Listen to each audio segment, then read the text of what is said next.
महाराष्ट्र राज्यामध्ये महायुती सरकारने कोट्यवधी महिलांना लाडकी बहीण योजना अंतर्गत बँक खात्यात 3,000 आल्याने महिला भगिनींनी राज्याचे उपमुख्यमंत्री देवेंद्र फडणवीस यांचे आभार मानले आहेत।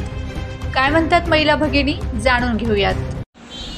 राज्यातील लाडक्या बहिणी झाल्या आनंदी। देवाभाऊकडून मिळाली 3,000 रुपये हक्काची रक्कम। मुलांचे शिक्षण, घरातील अडीअडचणी, स्वतःच्या आवड निवडसाठी लाडक्या बहिणींना भेट। बहिणी योजनेचे पैसे तुम्हाला पडाले का आधी? कितला भेटणार? 3,000। कोण देतात? संतोष मोरे, नंदुरबार जिल्ह्यातील शहादा तालुका सारंगखेडा गाव।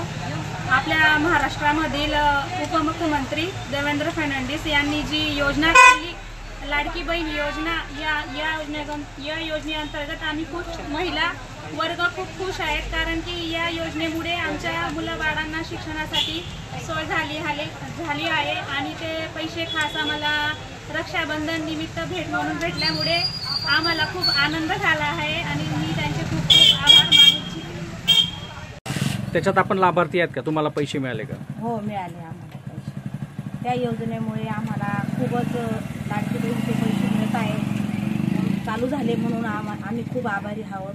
ही योजना कायम चालू राहायला पाहिजे अशी महाराष्ट्र शासनाला आमची विनंती आहे, जेणेकरून आमच्या ज्या अडचणी राहतात त्या भागून जातील म्हणून। बहिणीचे पैसे येत आहेत, आमच्या घरामध्ये काही भागतंय, आम्ही खूप खूप आभारी आहोत त्यांचे।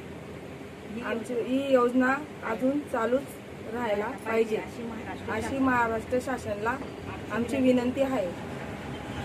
थोडं गरिबांचा थोडा किराणा होऊन जातो, काही आधार भेटत आहे आम्हाला, त्यांना त्याबद्दल आम्ही खूप आभारी आहोत। उपमुख्यमंत्री देवेंद्र फडणवीस व महायुती सरकारच्या या निर्णयाने आज राज्यातील बहिणी आनंदी दिसत आहेत। यावेळी त्यांनी आपले मत व भावना कशा प्रकारे व्यक्त केल्या।